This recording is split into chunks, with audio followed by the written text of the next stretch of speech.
Good evening children. Today we will discuss about heredity. This is the 8th lesson in our textbook.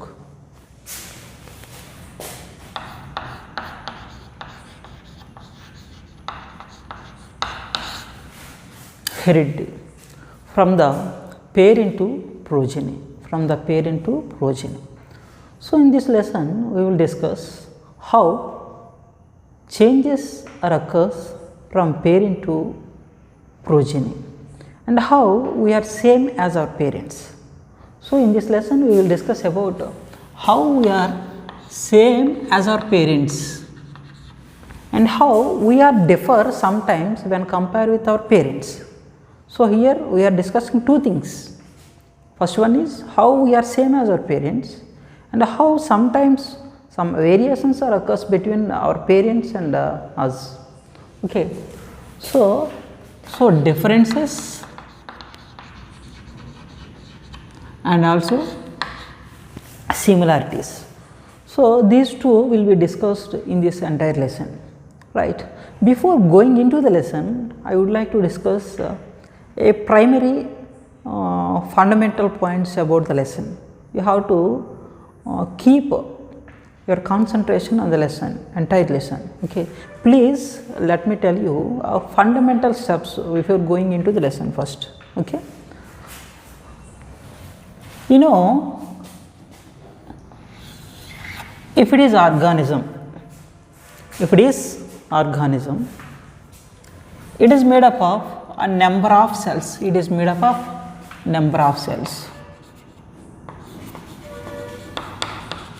Organism is made up of number of cells. So cells contains number of chromosomes.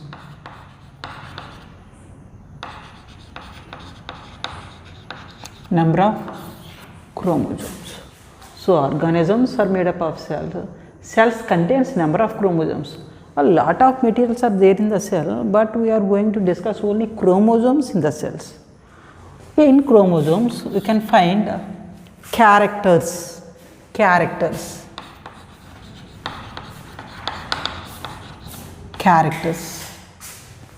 And these characters are contains traits.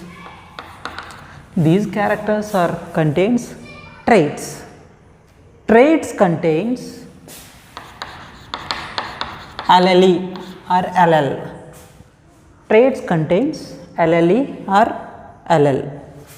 So in this manner, organisms are having cells. Cells contains chromosomes. Chromosomes contains characters. Characters contains traits, and traits contains alleles. Let us deep discuss about these things.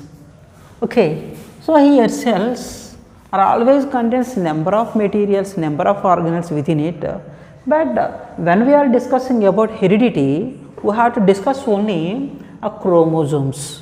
You know, chromosomes are part of nucleus. What is this? Nucleus.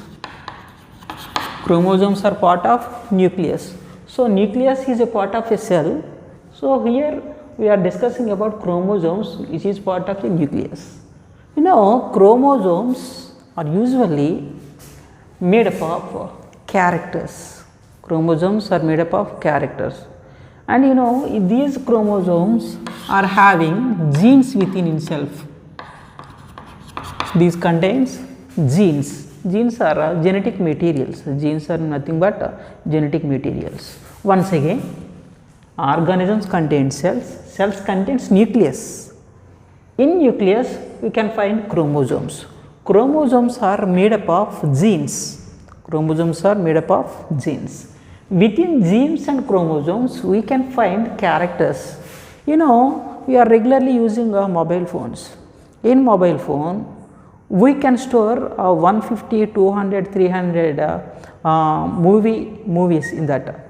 Okay, in this manner our characters also decoded or coded in these genes and chromosomes. So a number of characters we have, but these all characters are coded in chromosomes.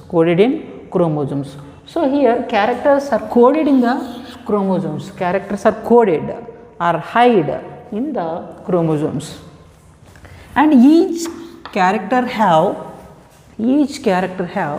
traits, each character have traits. What is trait? Trait indicates the character first, trait indicates character first. Let us discuss about a character. Color of the hair, color of the hair, this is a character, this is a character. Okay, if we talk about traits, red color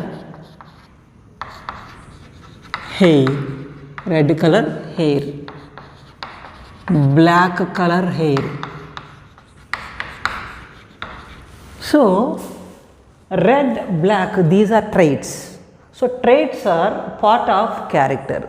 Here character is color of the hair, but red and black, these are traits of a character, these are traits of a character. Then what is LL? LL is a part of trait, LL or LLE is a part of a trait. Let us discuss about LLE. Usually the LL is a factor which indicates the trait, LL is a factor which indicates the trait. Okay, here red and black traits are usually identified with the alleles, Let us identify them. R. So these are factors usually identify with them with English alphabets. And black, this is also LL or LLE. So here BB is a factor, this factor is called LL. These LLs are indicating the traits. So trait is a part of a character. So character containing traits, traits containing LLs. LLs are usually identify or represents with two alphabets.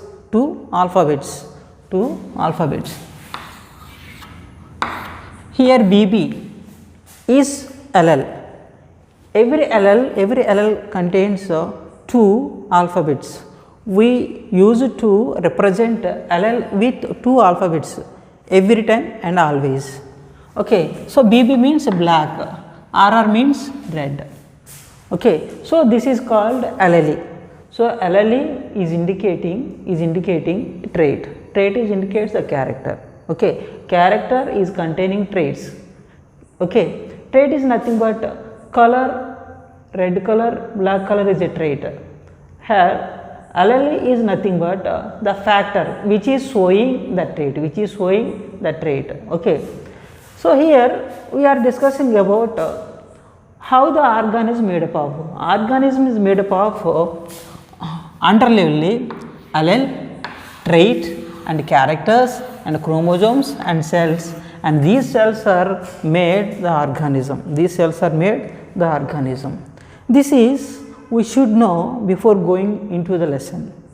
So entire characters are depend upon the genes and chromosomes. Entire characters are depend upon the genes and chromosomes. Let us discuss about human body's chromosomes. Human body chromosomes.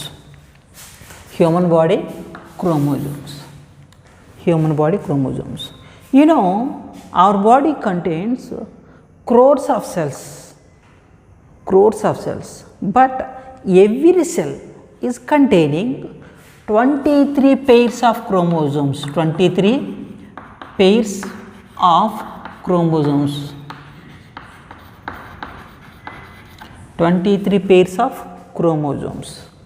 Every pair of chromosome is containing our characters. Character means height of the organism, color of the hair, shape of the eye, and the strength of the muscle. So these are characters. These all characters are decoded or coded in chromosomes. In this way, our body is containing crores of cells. Each cell is containing 23 pairs of chromosomes. 23 pairs of chromosomes. In our body, each cell and every cell containing 23 pairs of chromosomes. These 23 pairs of chromosomes we can represent like this: 23 2n chromosomes. 23 2n chromosomes, which means 23 pairs of chromosomes are there in each cell. 23 pairs of chromosomes are there in each cell. But sperm cell and ova, these are also cells, gametes, but these are also cells. But these two cells are only having 23 chromosomes. 23 chromosomes. This is also have 23 chromosomes. So these 23 chromosomes we can represent like this: 23 and chromosomes.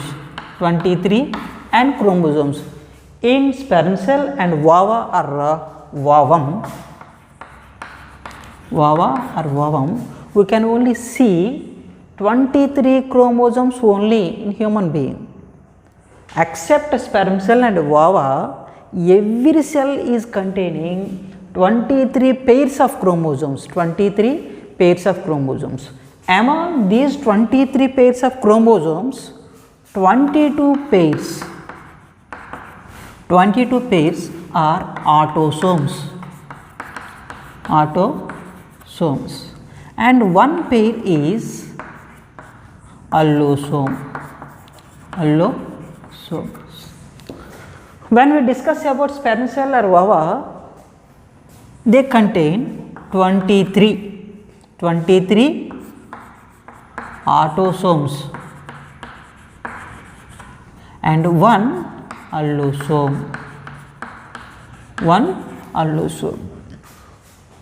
You should learn this one.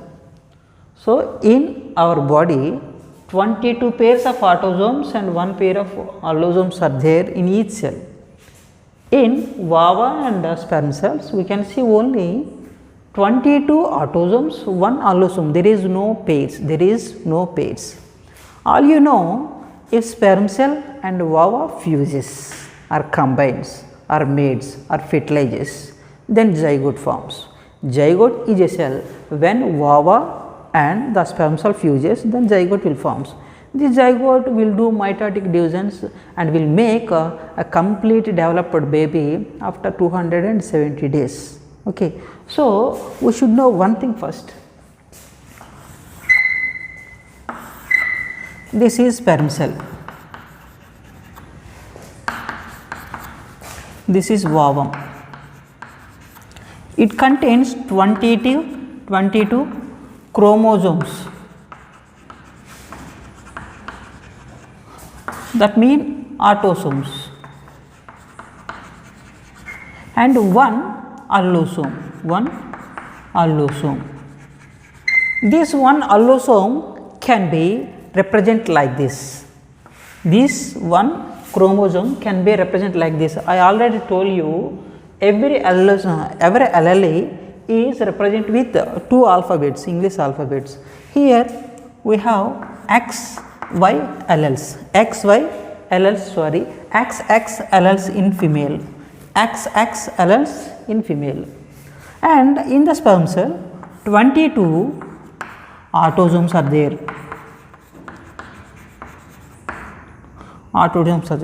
One allosome or sex chromosome.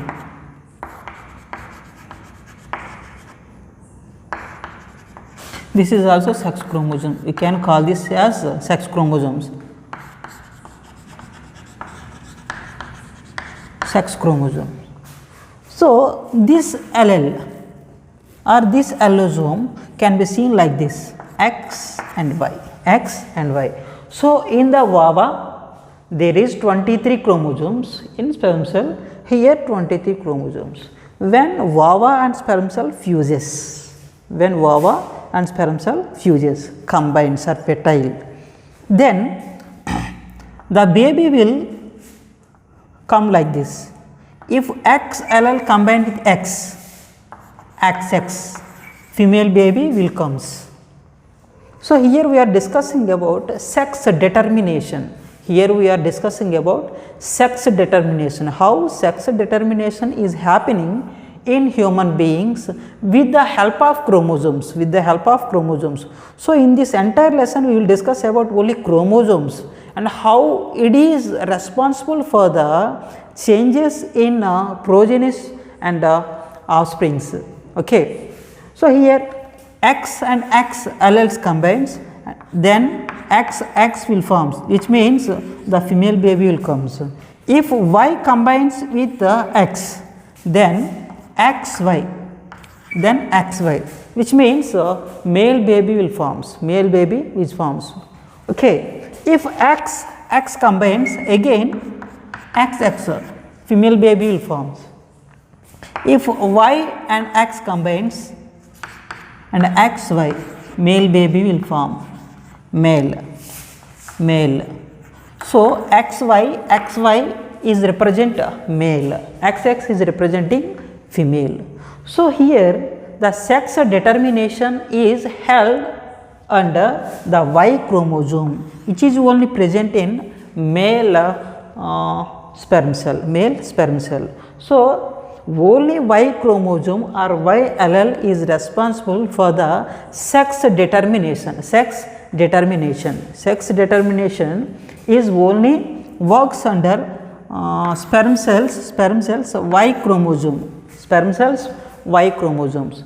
If the Y chromosome combines with the X chromosome, then XY will combine and make male babies. So in the sex determination, which chromosome is plays major role? We can say that Y chromosome is plays a major role in sex determination in the human beings. So in the sex determination, chromosomes are playing major role, in which Y chromosome is very actively participating. Okay. If Y chromosome is combined with the X chromosome, then XY will form and male baby will form. If the X chromosome combined with the X chromosome, then XX, female baby will forms. Okay. So this is about sex determination, and in the sex determination the chromosomes plays a major role. So in this lesson we are discussing about only chromosomes and characters, Here the chromosomes are participating in the sex determination. Generally we are discussing about chromosomes. These chromosomes are mainly are of two types again. These chromosomes are mainly are of two types. They are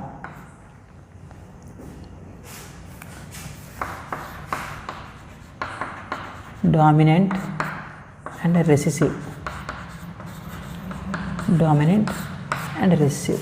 So characters in the chromosomes are mainly are of two types again. Dominant character, recessive character. Let us discuss about a character with the help of these lines. So characters are mainly are of two types, dominant to recessive. Or traits are mainly are of two types, dominant or recessive. Traits are mainly are of two types, dominant and recessive characters. For example, we are talking about red and black color hairs.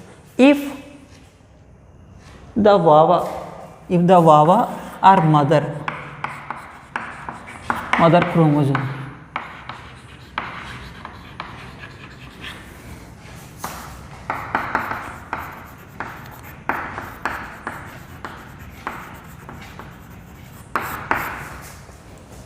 if father chromosomes have red color hair,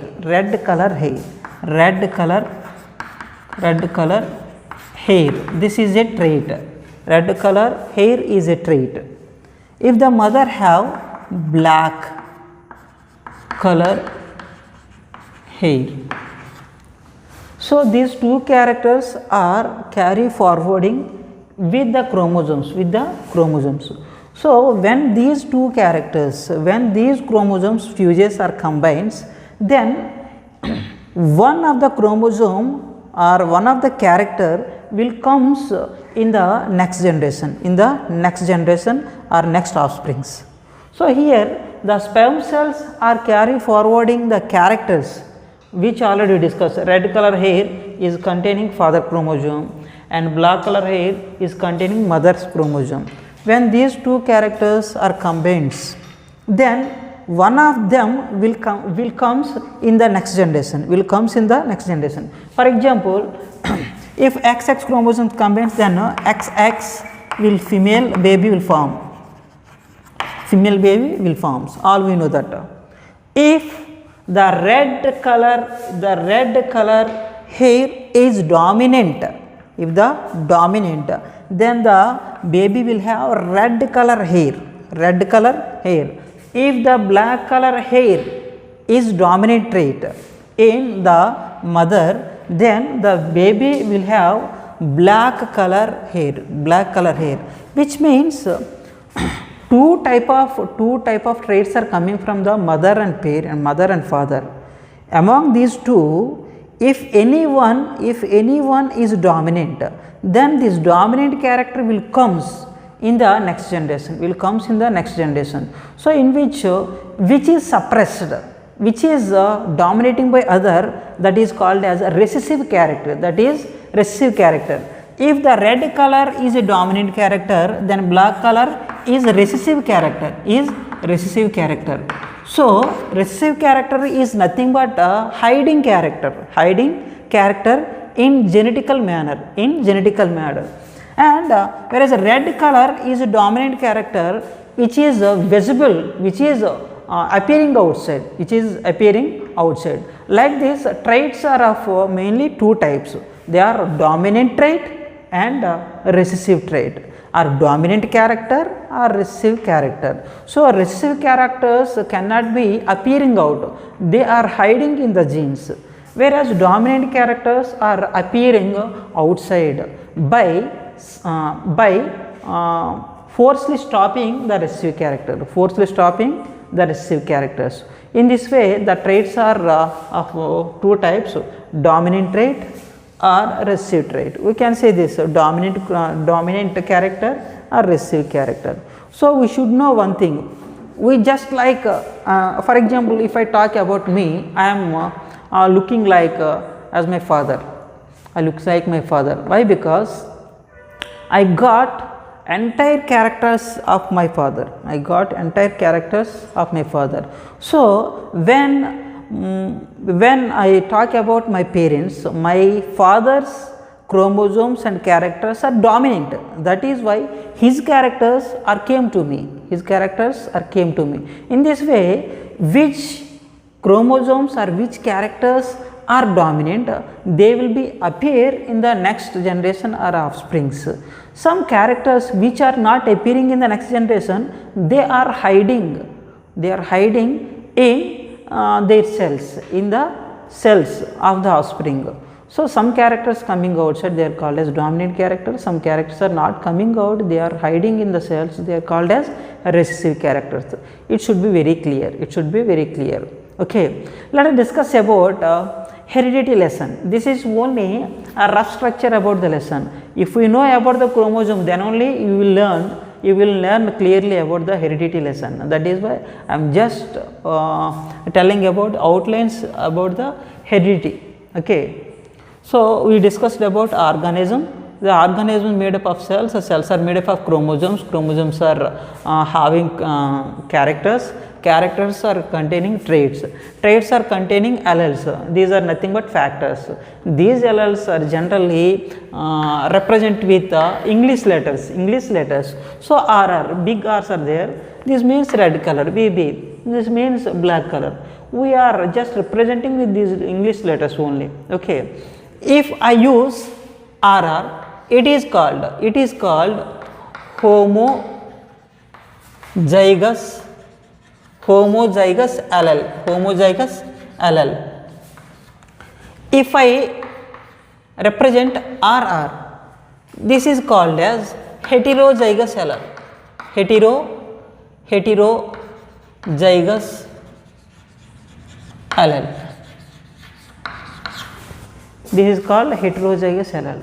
Why we should use a capillars? Why we should use capillar and smaller for alleles? This may be a doubt. We will discuss about these letters in our lesson further. Okay. So let us discuss about heredity lesson. We are going into the lesson right now. Okay. We are going into the lesson right now.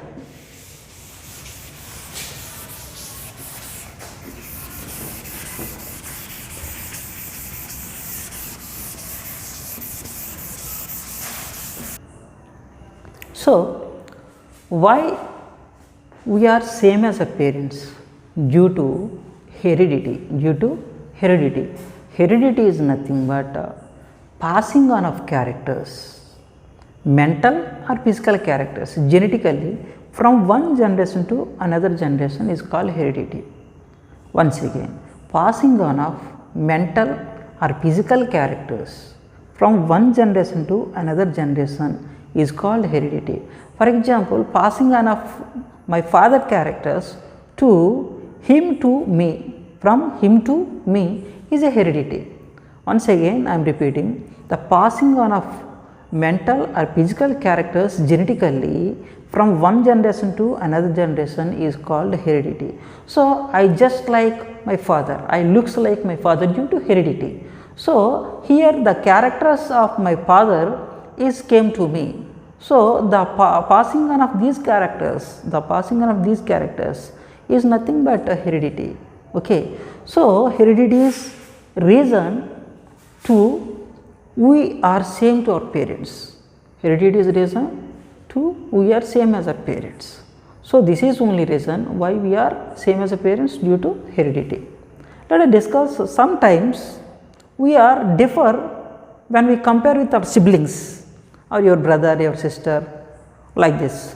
For example, my eyes are brown in color, my brother's eyes is black in color. My brother's eyes is black in color, my eyes are brown in color. So, here we are siblings, he is my brother, own brother, but my eyes are different. My eyes are brown, his eyes are black. So, this is difference. This type of small changes are called, small differences are called variations. Let us discuss about the definition for the variation. Differences between very closely related group of organisms,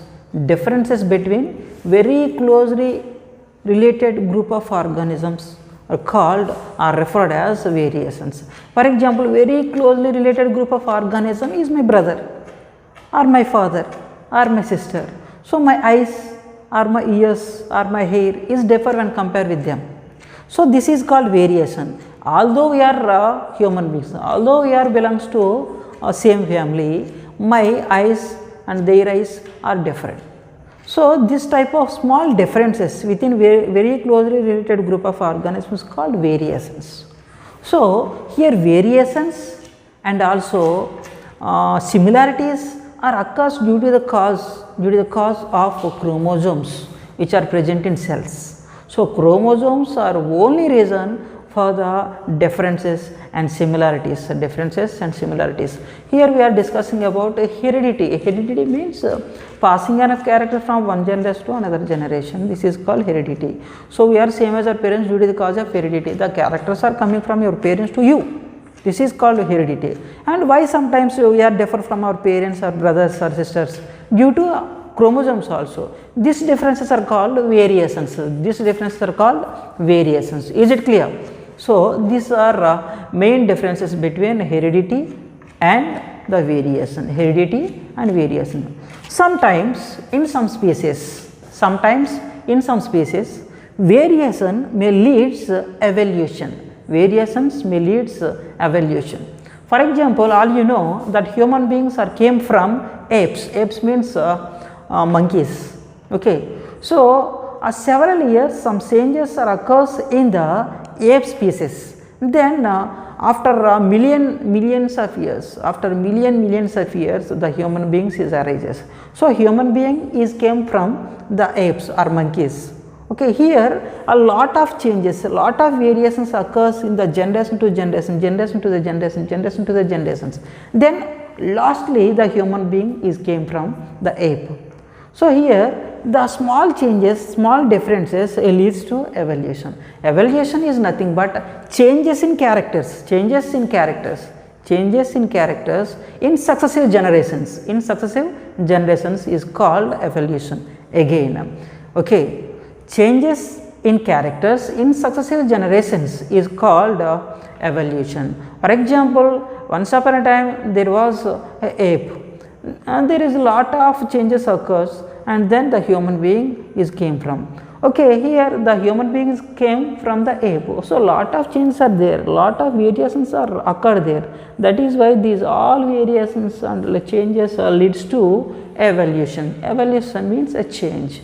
So ape here, and this here the man is here.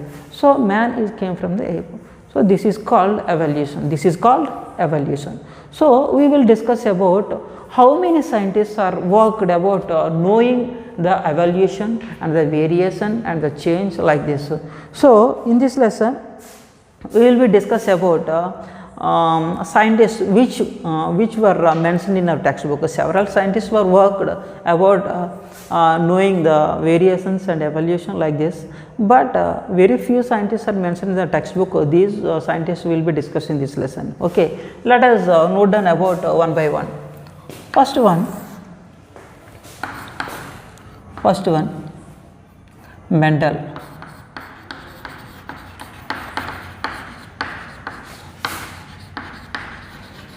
Gregor John Mendel. Then Darwin, Malthus,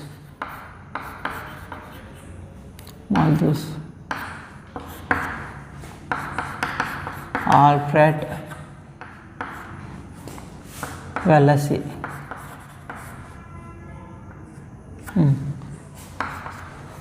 and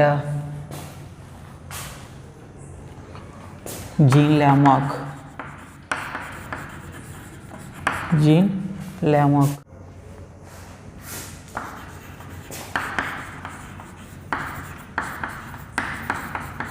Watson Crick and Charles Lyell. These are scientists mentioned in our textbook. These are scientists mentioned in our textbook. Let us discuss one by one. Everyone worked on how variations are occurred, how changes are occurred, how evolution is occurred. So to know this evolution, these all scientists are worked. Let us discuss about Gregor John Mendel first. Gregor John Mendel, he is a monk. And he had done his all experiments in monk, what do you call that, garden, monk's garden. Okay. So let us discuss about Gregor John Mendel. He had done a number of experiments about knowing variations and evolution, and he had observed more than 10,000 pea plants for his experiment. 10,000 pea plants for his experiment. So he has chosen a pea plant for his experiment. With the help of the pea plants, he had done all his experiments, and in his life he had observed more than 10,000 pea plants for his experiments, and 36 varieties. 36 varieties of plant he had observed. 36 varieties of plants he had observed in his life for knowing evolution process. Okay, so 10,000 plants and 36 varieties of plants he had observed in his life, and finally he had concluded three theories. They are called as law of dominance, law of segregation, law of segregation and law of independent assortment. Law of independent assortment. These are three laws mentioned by Lamarck, Gregor John Mendel. Okay, he had concluded three laws: law of dominance, law of segregation, law of independent assortment. Okay, so before announcing these laws, he had observed a number of pea plants, already you know that, and how he had worked on the plants. Let us discuss about that. Okay, first he had chosen two pea plants,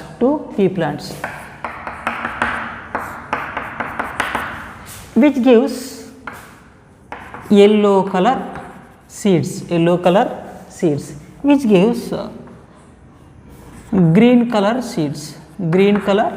seeds. When cross pollination occurs between yellow color plant, green color plant, and green color plant, then the next seeds or next plants will have only yellow color flowers, yellow color seeds. So here yellow color, green color plants are cross pollinized, but in the next generation only yellow color seeds were come. When he did the self pollination in the F1 generation, then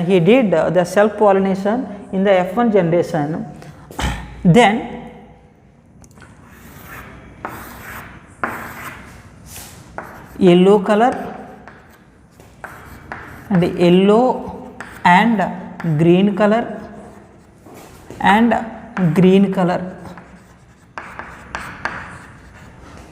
these three type of seeds will come in the F2 generation.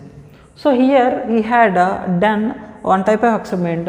In this yellow color and green color plants are taken for the cross pollination. When he did the cross pollination, then the yellow color seeds will come. When he did the self pollination in the F1 generation, then yellow and green colored seeds were come. How it happens? Let us discuss with the help of the table. Okay, he first taken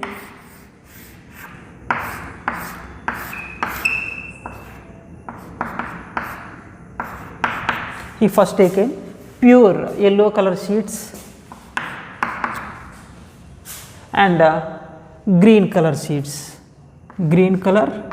seeds. Then capital Y, small y, capital Y, small y, capital Y, small y, capital Y, small y. So in this way only yellow color seeds were come in the next generation. Why yellow color seeds were come? Here Y, capital Y and small y. So capital Y is indicating or representing only yellow color and small y is representing green color seeds. When these combines, only yellow color seeds is came in the next generation. So here capital Y, that means yellow color is a dominant trait, Here small y, that means green color is a recessive trait, So in this generation 100% in the F1 generation 100% yellow color seeds were come. If he did the self pollination, if he did self pollination within the F1 generation, then capital Y, small y,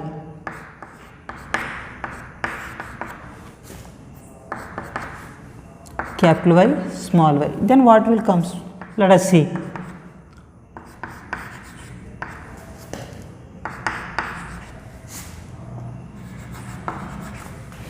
So here big Y's are 1, big Y and small y's are 2, and small y and small y is 1. Here YY is 25% and capital Y small y is 50% and small y's are 25%. Small y's are 25%. So here capital Y's and capital Y small y and capital Y small y.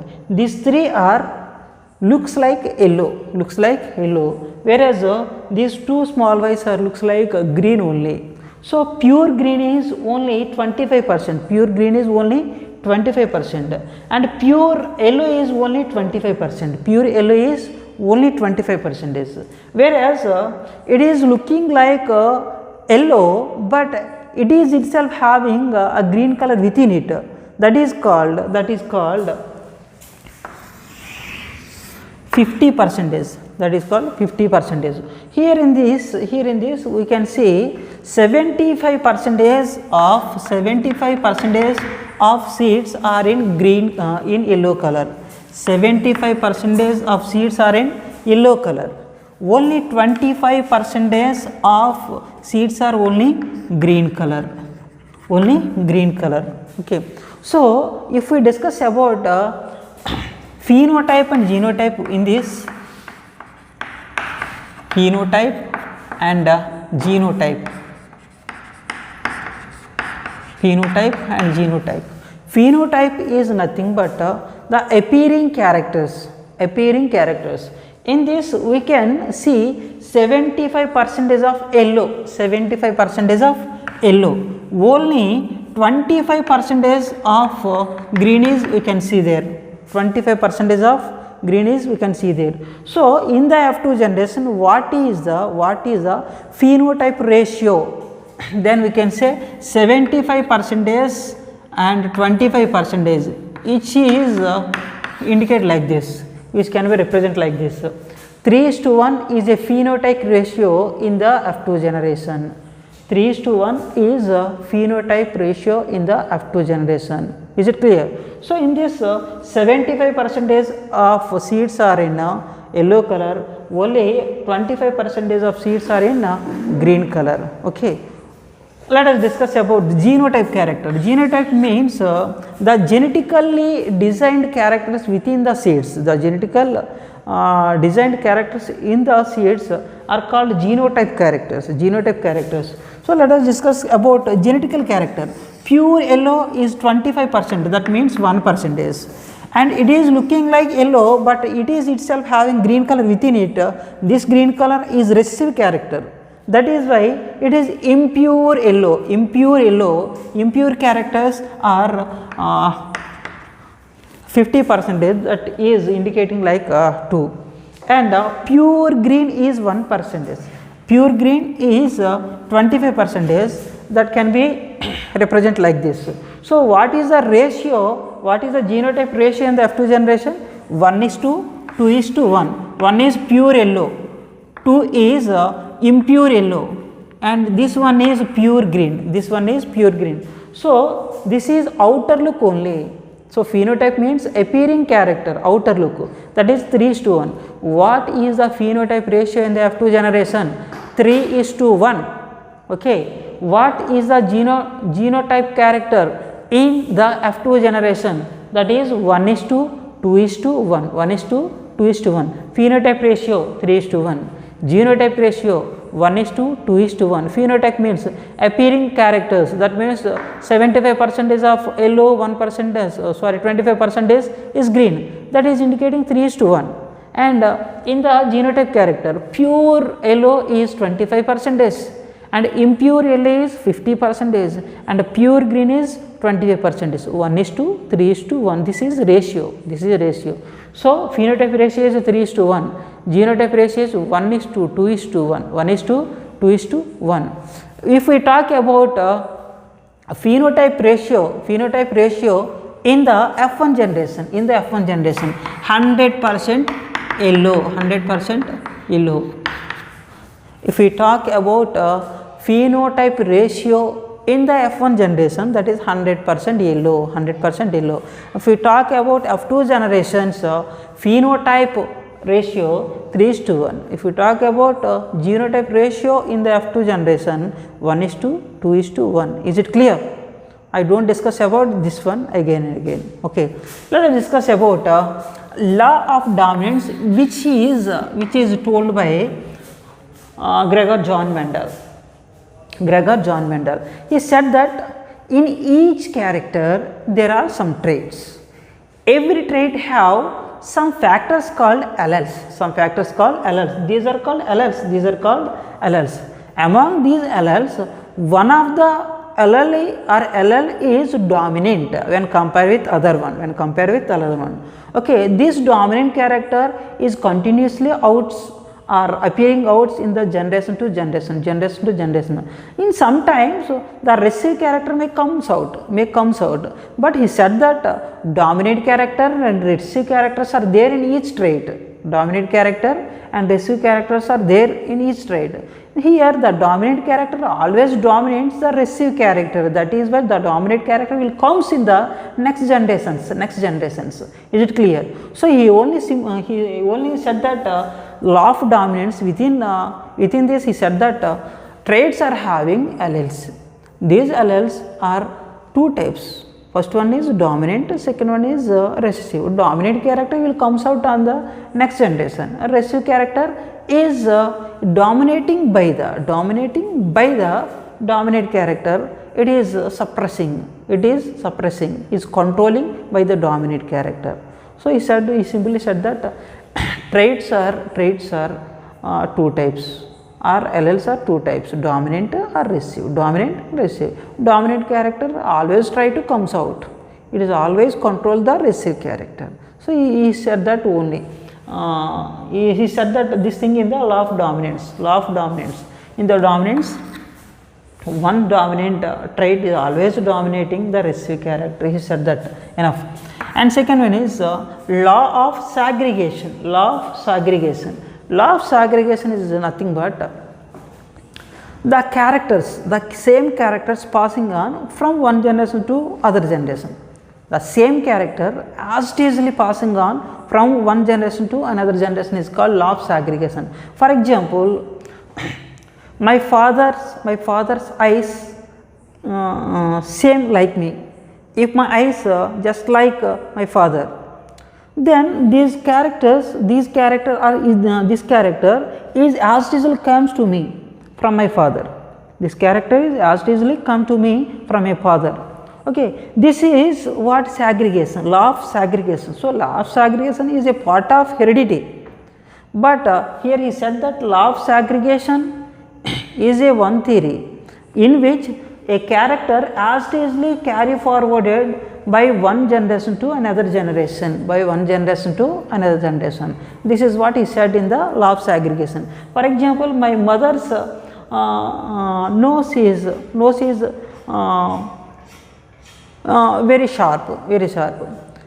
If the nose shape came to me, if the shape of the nose of my mother came to me, so this is also law of segregation, which means the character as easily came to me. So in this the scientist Gregor John Mendel said that if a character as easily came from one generation to another generation, that is called law of segregation. Clear? And third one, law of independent assortment. We already discussed about chromosomes in human body. He did the experiment with the help of pea plants, but I am telling about only chromosomes. It is better understand when we talk about human beings chromosomes. That is why I am using human being chromosomes. Okay, if we talk about chromosomes are 23 pairs in every cell in the human body, except sperm cell and ova. If the chromosomes contains 23 type of characters, the single character cannot be come with the next generation. If it is come, it is pulling another character along with this. For example, if a red color hair is a character, if it is come to the next generation, it is dragging another character with this one. So that is height of the person, or teeth shape of the person, like this. This is also another a character. So while a character going with to the next generation, if it is take another character, it is independently select itself another character while it is going. If the character want to go the next generation, while it is going, it selects another character to go with this one. So in this way, it is itself the character, it is itself select another character to go the next generation. So this is called law of independent assortment. The characters are there, the characters, they are their self select. They are they self select what character have to select, So in this way, he said the characters while going from one generation to another generation, he can only or it can only itself select another character to going with this character. Okay. So this is called a law of independent assortment. So this is three laws of Gregor John Mendel. These three laws are set by Gregor John Mendel with using pea plants. Why he had chosen pea plants for his experiments? There is a few reasons for that. The Gregor John Mendel is observed 10,000 pea plants in his experiment, and 34 different varieties of pea plants he had observed, not 36, 34 varieties of pea plants he had been observed, and he had chosen pea plants for his experiments due to they are annual plant and bisexual plant and early hybridization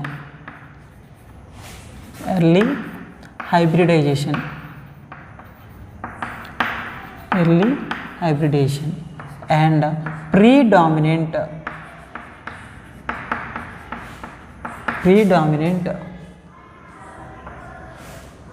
self-fertilization.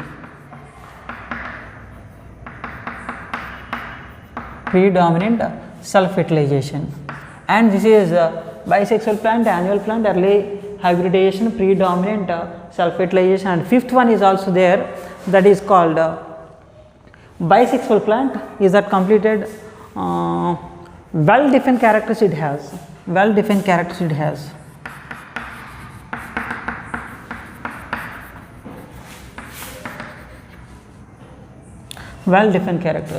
These are 5 characters the pea plant have. So these 5 characters are very advanced characters for his experiment. That is why he had chosen pea plants for his experiment.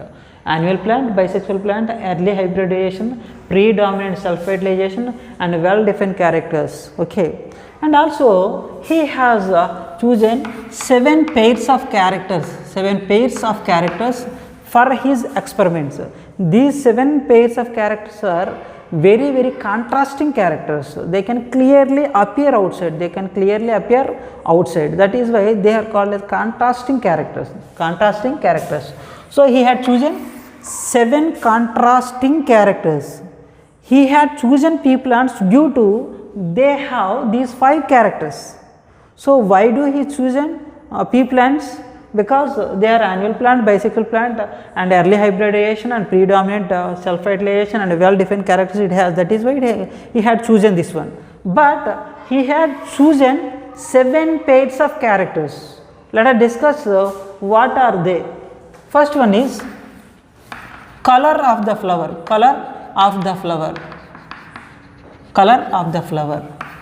and position of the flower.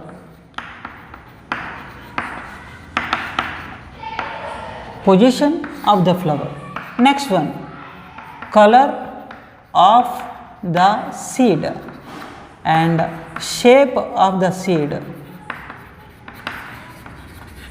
Then color of the pod.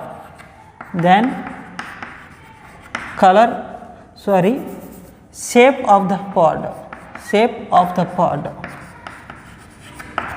Then the position or length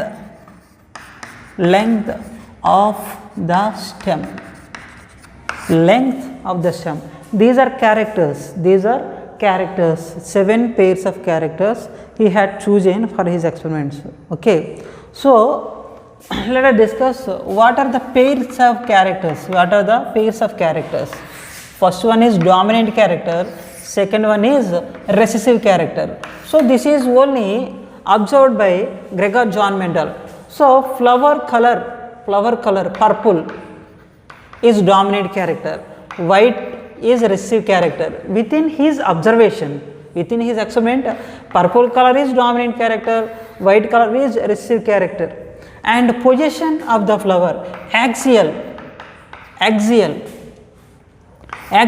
is a dominant color, dominant trait, and terminal, which means apical parts of the plant, terminal means these branches. So, these are terminal, but apical parts are called terminal parts. Okay. So, color of the seed, yellow is dominant, green is recessive. Shape of the seed, round is dominant, wrinkled is recessive. Color of the pod, yellow is dominant, green is recessive. And shape of the pod, round or smooth,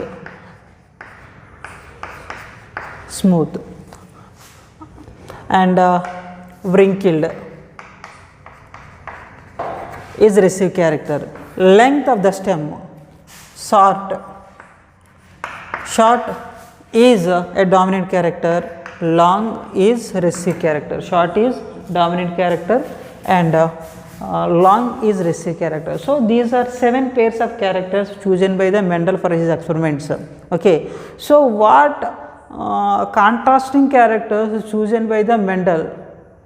These 7 characters. If the question comes like this, what 7 contrasting characters chosen by the Mendel, then we have to answer this: color of the flower, position of the flower, color of the seed, the shape of the seed, and the color of the pod, the shape of the pod, and length of the stem. So, these are 7 contrasting characters chosen for his experiments.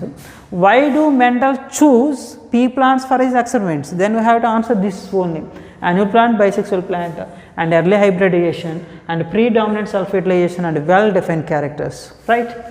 Like next, we will discuss about Darwin. So, Darwin is a well-known scientist. He had observed a number of things, and he wrote a book also, Origin of Species. In this book, he mentioned that how natural selection is held, how the natural selection is happening in the nature. Okay. So, let us discuss about Darwin. He discussed about only natural selection.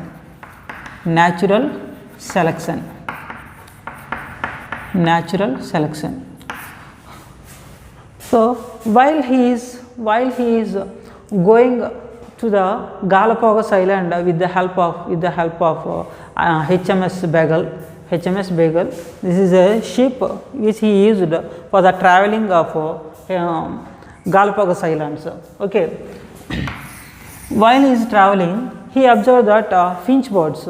Some finch birds' beak is very short, some finch bird beak is very long. So, on the basis of their food sources, their beak shape is different. So, on the basis of the food sources, on the basis of their habits, the body structures are different, which he had observed. So, generally he said that natural selection, the nature can only select which one is the best to survive, For example, 100 deers are there, one line is here, which will be survive? The line only will be survive. These deer, they are collapsed, they are died maybe. So, here he said that the strongest person, the strongest animal, the strongest thing can be survive. Okay. This is only held by the nature. So, the nature only select the strongest one, that is called the natural selection. So, a simple question, who said that natural selection theory? The only person, Charles Darwin. Charles Darwin. Let us discuss about Malthus. Malthus said a theory, the theory is nothing but the population shows geometrical progression and the food sources are shows arithmetical progression. Once again, the population shows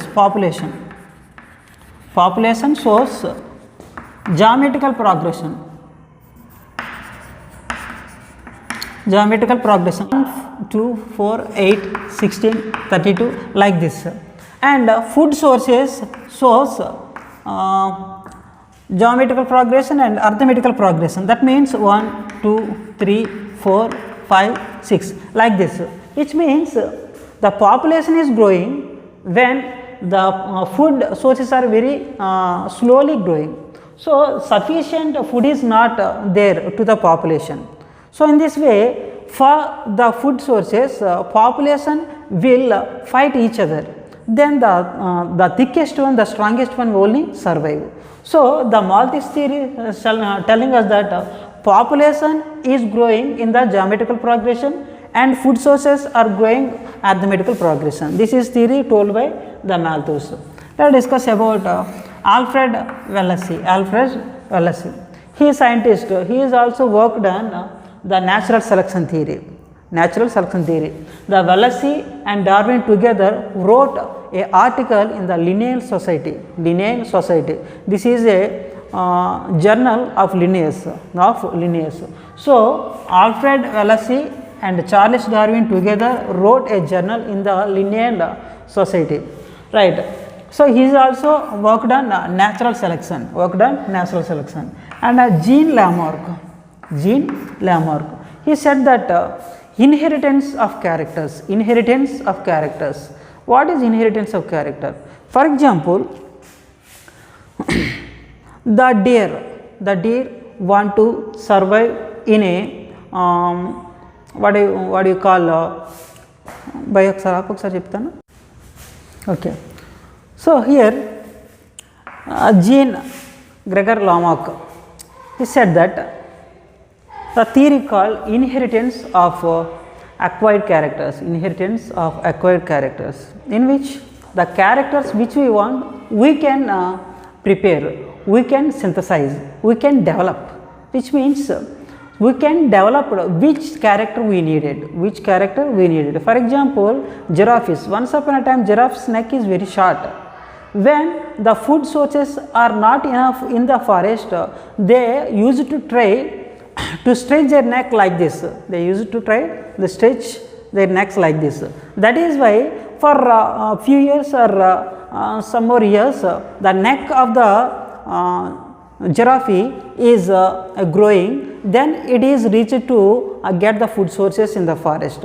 In this way, they are themselves developed their neck strength, their neck height.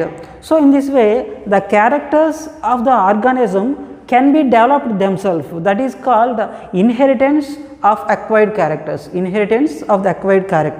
This is said by Jean Lamarck. And after Jean Baptiste Lamarck, we will discuss about Watson and Crick. Already we are discussing about the structure of the chromosome. In the structure we can find genes. In the genes we can find DNA. What we find? DNA. So, DNA is a part of a gene is a part of chromosome. So, the DNA structure is identified by the Watson and Crick. The structure of the DNA is double helix. So, what is the structure of the DNA? Double helix structure, which is observed by Watson and Crick. You know, DNA is a part of gene is a part of chromosome is a part of nucleus is a part of cell is a part of the organism. All you know that. So, the chromosomes are having genes are having DNA. Okay, DNA structure is observed by Watson and Crick. For his observations, together Watson and Crick, they got a Nobel Prize. Okay, about Charles Lyell we will discuss. Charles Lyell write a book that is called principles of geology. Principles of geology. Principles of geology. So, who wrote the book Principles of Geology? Charles Lyell. Charles Lyell. So, these are scientists mentioned in a textbook. We already discussed about all this one. Gregor John Mendel, he said that three theories. They are law of dominance, law of segregation, law of independent assortment. Darwin, Charles Darwin, natural selection. Malthus, population shows geometrical progression, whereas food sources shows arithmetical progression. This is said by Malthus. And Alfred Wallace, he said that natural selection. Together, Darwin and Alfred Wallace together worked on natural selection, wrote an article in the Linnean Society also. And Jean Lamarck, he worked and he said that a theory called acquired characters inheritance or inheritance of acquired characters, which means a character which we needed we can synthesize, we can develop. This is theories told by the Jean Lamarck. And Watson Crick, they identified the structure of the DNA. DNA is a part of a gene. Okay. And Charles Lyell, he wrote a book, Principles of Geology. In this book, he said that a natural selection process. Okay. So, this is the book written by the Charles Lyell is impressed by the Darwin. So, Darwin was impressed by this book. What is the book name? Principles of Geology. Who wrote this? Charles Lyell. Charles Lyell wrote a book, Principles of Geology, which is impressed the Darwin. Darwin was impressed by the Principles of Geology book. Is it clear? Next, we will discuss about genetic drift and microevaluation and macroevaluation. Some difficult concepts are there in the textbook. We will discuss one by one. Okay, I will write down the side headings. After that, I will explain that. Okay. Okay, let us discuss one by one. These things are mentioned in our textbook and very important. Okay. So, genetic drift. Genetic drift is very important definition in our exam. So, genetic drift is nothing but changes in the frequency in genes, changes in the frequency in the genes in a small groups or small species is called genetic drift. Once again, genetic drift is nothing but changes in the frequency in genes within a small species, is called genetic drift. Okay, if the question comes is the changes in the frequency in small groups is what? Then we can say genetic drift. And let us discuss about microevolution, small changes within the species. We discussed about genetic drift. This is frequency in the change, but here small changes within the species is called microevolution. Small changes within the species is called microevolution. Let us discuss about macroevolution. Large scale changes among the species is called macroevolution. When macroevolution occurs between the species, then new species will form. Once again, microevolution is nothing but small changes within the species, and macroevolution is large scale differences among the species. If the macroevolution occurs, then new species will form. Once again, let us discuss about macroevolution again. So, large scale changes among the species is called macroevolution. When the macroevolution occurs in the species, then new species will form. Right? Let us discuss about types of evolution. Okay. Here I would like to say two things: homologous and analogous organs. So, homologous and analogous organs.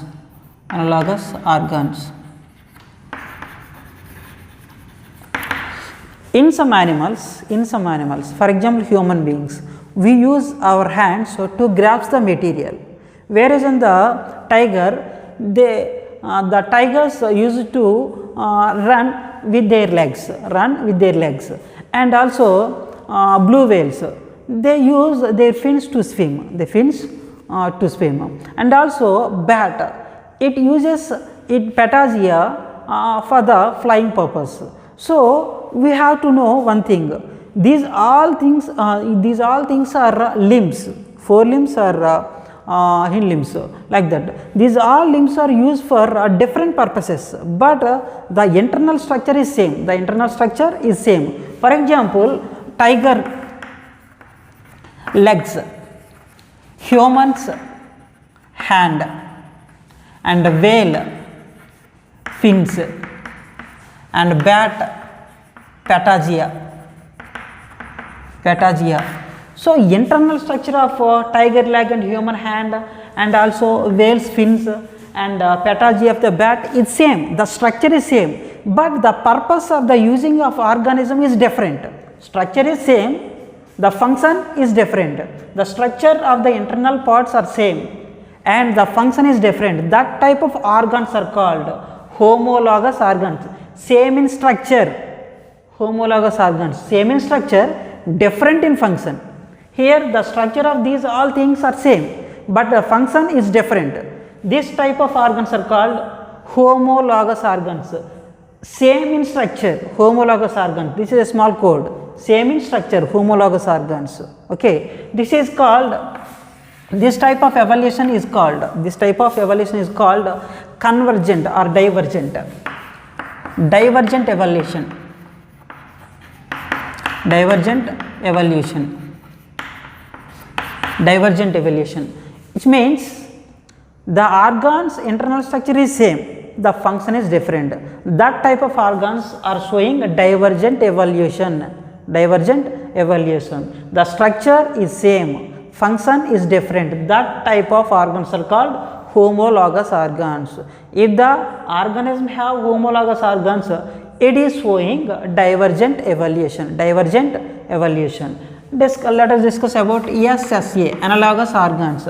Here the structure is different but function is same. Structure is different, function is same. FSA is better. FSA, function is same, analogous organs. For example, patagia,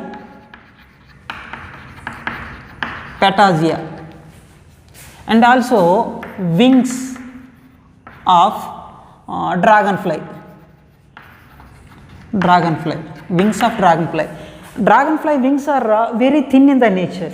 Bat patagia is thick in the nature. The structure is different, but the function is same. They are used to fly with the help of patagia and wings. So here the function is same, but structure is different.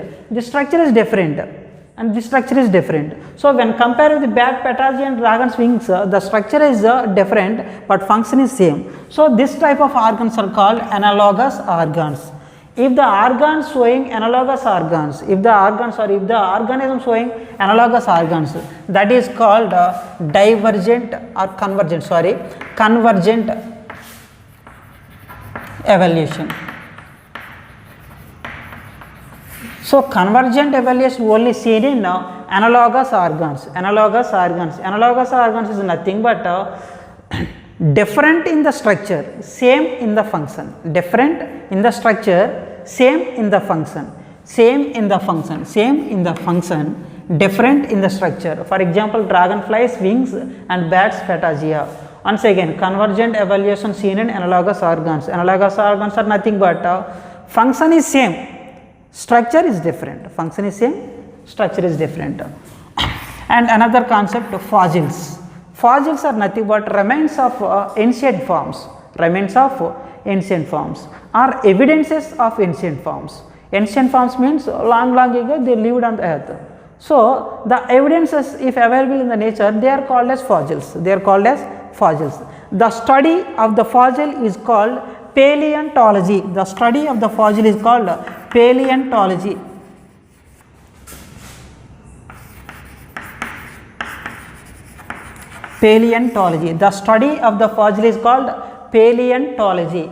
Once again, the study of the fossil is called paleontology. What is fossil? The remains of the ancient forms, the evidence of ancient forms are called fossils. So for example, if we keep a leaf in the earth will contain the venation of the leaf. the venation of the leaf is a fossil, is a fossil. In the same way, dragons long ago lived on the earth. If the dragon's skeleton system available in the nature, the skeleton system of the dragon is a fossil. Okay, so fossil is nothing but remains of the ancient forms. Okay, next discuss about vestigial organs. Vestigial organs are nothing but old forms, old things which are remain same, which are remain same.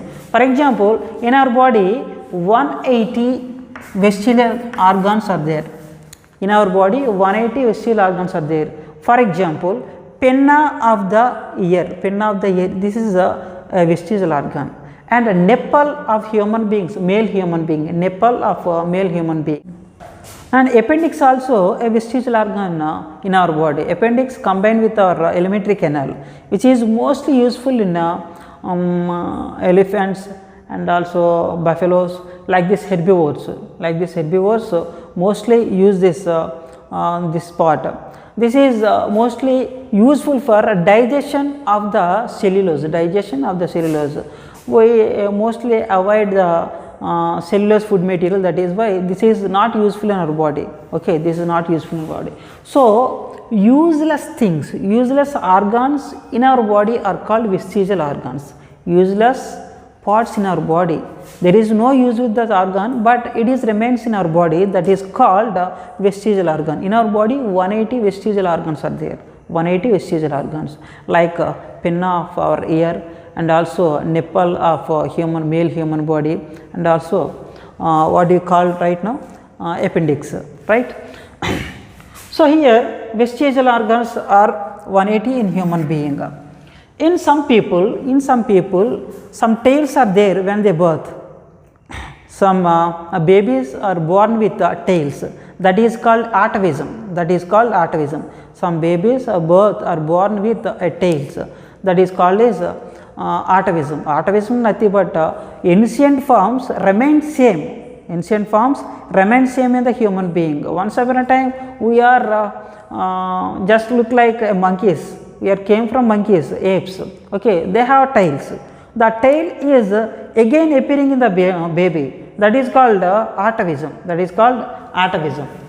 So atavism is due to vestigial organ. Okay, human being is a moving museum. Why we are considering into a moving museum? Because we have 180 vestigial organs. In museums, the old things may be placed. In the same way, in our body also some waste things are there. There is no use with that. So that type of organs are called vestigial organs. Our body contains 180 vestigial organs. That is why our body is considered as a moving museum. And study of fossil is nothing but paleontology. And the connecting links, we will discuss about connecting links. Already discussed about how changes are occurred, how variations are occurs, why we are same as our parents, and we are discussing about only characters and chromosomes and evolution. These all things are discussed in our lesson today. Okay, here we are discussing about connecting links. So once upon a time there were dinosaurs.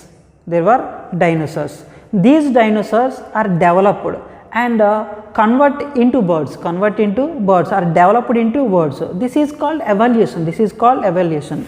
So in our textbook there is a connecting link, that is called Archaeopteryx.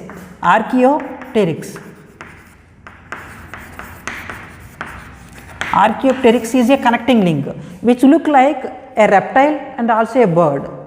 And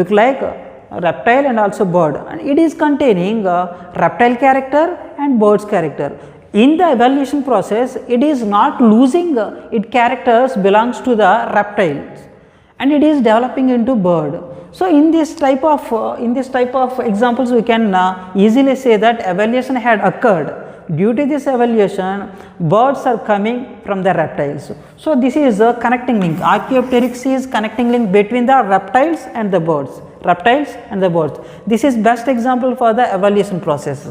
And Diopithecus, this is the oldest form of the human beings. This is the oldest form of the human beings. At the starting of our lesson, I told you that human being came from the ape.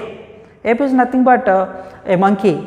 So, the oldest form of the human being is Diopithecus. This Diopithecus is nothing but ape. Diopithecus is nothing but a ape. After some years or millions of years, some changes are occurred in the human being, then the modern human being like us, our body is developed. Okay. So, the oldest form of the human being is Diopithecus. Diopithecus. Thank you very much.